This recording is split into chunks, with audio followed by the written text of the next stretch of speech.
Hello friend केमिति समस्ते अच्छंती आज पळे आसछु आमे इआडे अंशुपा आडे रज चलछि वर्तमान रजर ई किंतु तृतीय दिन सोमवार आज आम मैंने बुली पळे आसथिलु भाबिथिलु टिके चलो अंशुपा गार्डन आडे बुली आसबा देखलु अरे एठी तो एबे तो टूरिस्ट सीजन चलिनी लोक माने कोठ आसीबे बाहर लोक बट रज जोगु एठी भी बहुत जाम देखंतु ये जने नानी अरे बाटर पड़ी गले नानी हमको ହଉ ଚାଲ ଆଗକୁ ଯିବା ଇଏ କ'ଣ ଗୋଟେ ଫଳ ଗୋଟେ କ'ଣ ଦେଖ ଗଛ ଗୋଟେ ବି ଇଏ ଗୋଟେ ଗଛ ଡିଜାଇନ ଗଛ ଆଉ ଏବେ ତ ଫୁଲ କିଛି ନଥିବ ଅଂଶୁପାରେ ବର୍ତ୍ତମାନ ଅଫ୍ ସିଜନ୍ ଚାଲିଛି ନଭେମ୍ବର ଡିସେମ୍ବରଠୁ ଷ୍ଟାର୍ଟ ହେଇଯିବ ଆଉ ଡିସେମ୍ବର ନଭେମ୍ବରଠୁ ଷ୍ଟାର୍ଟ ହେଇଗଲା ପରେ ଏଠି ଫୁଲ ଫୁଲ ଗଛ ସବୁ ଲାଗିବ ଯେମିତି ସବୁ ଡେକୋରେଟ୍ ହେବା କଥା ସେମିତି ହେବ ଆଉ କ'ଣ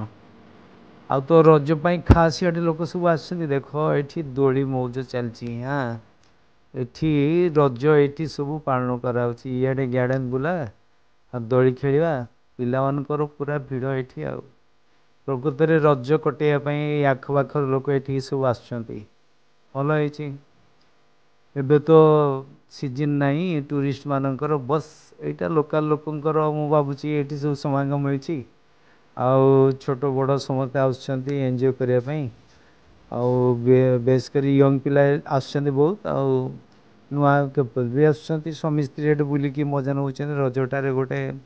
ମଜା ଉଠେଇବା କଥା ଆଉ କ'ଣ ଇଆଡ଼େ ତ ବହୁତ ଲୋକ ବି ଅଛନ୍ତି ଗାର୍ଡ଼େନ ଭିତରେ ପଛ ଆଡ଼େ ଅଛନ୍ତି ବି ଗପସପ ଚାଲିଛି ଲୋକଙ୍କର ଆଉ କୁଆଡ଼େ ଯିବା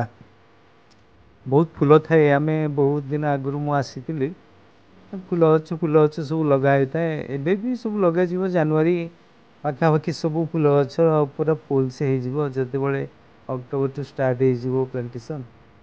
ଆଉ ଏଇଟା ଭଲ ଲାଗେ ଗୋଟେ ଲୋକାଲ୍ ଜାଗାଟେ ଅଂଶୁପା ହ୍ରଦ ହ୍ରଦରେ ବି ବୋଟିଂ ହୁଏ ଦେଖନ୍ତୁ ଆଜି ସୁନସାନ ଦିନଟାରେ କେତେ ଲୋକ ହେଇଛନ୍ତି ଖାସ୍ କରି ରଜ ପାଇଁ ମୁଁ ତ ଭାବୁଛି ରଜ ଦିନ ବି ବହୁତ ଲୋକ ହେଇଥିବେ ଶନିବାର ରବିବାରରେ ଆଉ ଏଠିକି ଆସିବା କଥା ଲୋକାଲ ଲୋକ ସମସ୍ତେ ବୁଲିବା କଥା ଆଖପାଖ ଲୋକ ଏଇ ଅଂଶୁପା ହ୍ରଦ କିଛି ପାଣି ନାହିଁ ପାଣି କେଉଁଠୁ ଆସିବ ବର୍ଷା ତ ଷ୍ଟାର୍ଟ ହେଇନି ଜଷ୍ଟ ଏଇଟା ଜୁନ୍ ମାସ ବର୍ଷା ଷ୍ଟାର୍ଟ ହେଲା ପରେ ପାଣି ପ୍ରବଳ ହେଲା ପରେ ବୋଟିଂ ଯାଇ ହେବ ଆଉ ଏଠି ବୋଟିଂ ପାଇଁ ବି ଚାର୍ଜ ଲାଗେ ଏଇ ହ୍ରଦଟି ଦେଖ ପୁରା ବିଶେଷ ଜଳ ନାହିଁ ହ୍ରଦରେ ଆଉ ଲୋକମାନେ ଖାସ୍ କରି କେହି ନାହାନ୍ତି ଏମିତି ଟୁରିଷ୍ଟ ବାହାରୁ କେହି ନାହାନ୍ତି ଏଇ ଆଖପାଖ ଲୋକ ସବୁ ରଜ ମଉଜ କରିବା ପାଇଁ ଆସିଛନ୍ତି ବୁଲିବା ପାଇଁ ଖିଆପିଆ କରିବେ ବୁଲି ଚାଲିକି ଯିବେ ପିଲାମାନଙ୍କୁ ନେଇ ଆସିଛନ୍ତି ଦୋଳିର ଏଠି ତ ଦୋଳି ଥାଏ ଦୋଳିର ଆୟୋଜନ ଏଠି ଅଛି ଦୋଳି ଫୋଳି ସମସ୍ତେ ଖେଳିପାରିବେ 6-7ଟା ଦୋଳି ଅଛି ସେ ଗାର୍ଡ଼େନ ଭିତରେ ଯିଏ ଯାହା ଖେଳିପାରିବେ ଆଉ ଏଇଟା ବୋଟିଂ ପଏଣ୍ଟଟା ଏଇଠୁ ଟିକଟ କାଟିକି ବୋଟିଂ କରାଯାଏ ବଟ୍ ବୋଟିଂ ଏଇଠି ଥୁଆ ହେଇଛି ବୋଟ୍ ଫୋଟ୍ ସବୁ କିଛି ନାହିଁ ଆଉ କୁଆଡ଼େ ବୋଟିଂ କରିହେବ ଏଇଟା ମୁଁ ଆଗରୁ ଦେଖିନଥିଲି ଯେଉଁ ପ୍ଲାଷ୍ଟିକର ଯେଉଁ ୱେ କରିଛନ୍ତି ଯେଉଁ ମାସମାନ ଅବଜେକ୍ଟ ଯେଉଁ ଅଛି ଏଇଟା ବୋଧେ ଏବେ ନୂଆ ହେଇଛି ତାପରେ ଚାଲି ଯିବା ପାଇଁ ଯିଏ ଆସିଲା ଗାର୍ଡ଼େନ ତଳେ ଗଛ ତଳେ ବସିଲା ମଜା ମଜଲିସ୍ କଲା ଆମେ ତ ଖାଲି ଖାଲି ବୁଲି ଆସିଛୁ କେହି ନାହାନ୍ତି ଏମିତି ବୁଲି ଆସିଥିଲୁ ଆମେ ବି ଛୁଟିରେ ଦେଖିଲୁ ଏତେ ଲୋକ ସବୁ ଗାର୍ଡ଼େନ ଭିତରେ ଅଛନ୍ତି ବୁଲି ଆସିଲେ ସେ କାରକୁ ସିଆଡ଼େ ପାର୍କିଂ କରିବାକୁ ପଡ଼ିଲା କାର୍ ଅବଶ୍ୟ ଏଠି ପାର୍କିଂ ରେଟ୍ ବହୁତ କମ୍ ଅଛି ମୁଁ ତ ଭାବିଲି କମ୍ ସେ କମ୍ 50 ଥିବ ଅତି କମ୍ରେ 100 ନଥିଲେ ବି ଯଦି ଅଫ୍ ସିଜନ୍ ଅଛି କିନ୍ତୁ ଓନ୍ଲି 30 ରୁପିସ୍ ବହୁତ ଭଲ ଆଉ ଟିକେଟ୍ କାଉଣ୍ଟରରେ ତ per person 20 rupees per person 20 rupees ଛୋଟ ପିଲା ବି 20 ରୁପିସ୍ ଛୋଟ ପିଲା ମତଲବ କ'ଣ 5 ବର୍ଷ ଉପରକୁ ପିଲାଙ୍କୁ 20 ଟଙ୍କା ଲାଗୁଛି ଆସିବେ ଗାର୍ଡ଼େନରେ ବୁଲାଚଲା କରି ଯିବେ ସେଠି କ୍ୟାଣ୍ଟିନ୍ ବି ଖୋଲୁଛି କ୍ୟାଣ୍ଟିନ୍ରେ ଖାଇବା ପିଇବାର ବି ବ୍ୟବସ୍ଥା ଅଛି ଆଉ ଏଇ ସିଜନରେ ଯଦି ବି ଫଙ୍କସନ୍ ଯେଉଁ ହେଉଛି ରଜ ଫଜ କୌଣସି ପର୍ବପର୍ବାଣି ଯଦି ପଡ଼ୁଛି ବି ଲୋକ ବୋଧେ ହେଉଛନ୍ତି ଏଠି ନହେଲେ କ୍ୟାଣ୍ଟିନ୍ କେମିତି ଖୋଲନ୍ତା ଏମିତି ବି ଅଫ୍ ସିଜନ୍ରେ ବି ଲୋକ କାଁ ଭାଁ ଆସୁଥିବେ ଗୋଟେ ହ୍ରଦ ଏଠି ଗୋଟେ ଟୁରିଷ୍ଟ ପ୍ଲେସ୍ ସେଇଟା ଆଉ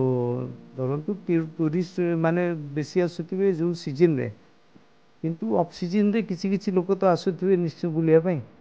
ଆପଣମାନେ ବି ଅଂଶୁପା ଆସିପାରନ୍ତି ଯେତେବେଳେ ଚାହିଁବେ ଯେତେବେଳେ ଆସିବେ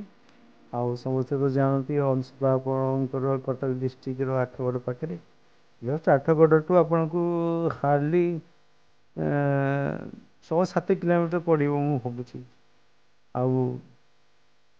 ଯଦି ଆସିବେ ଆପଣ ଏଇଠି ଅଂଶୁପାରେ ବୁଲାବୁଲି କରିପାରିବେ ଯେଉଁ ସମୟରେ ଆସିଲେ ବି ଏଠି ଟିକଟ ଦେଇକି ଆପଣଙ୍କୁ ଏଣ୍ଟ୍ରି ମାରିବାକୁ ପଡ଼ିବ। ଆଉ ସଦାବେଳେ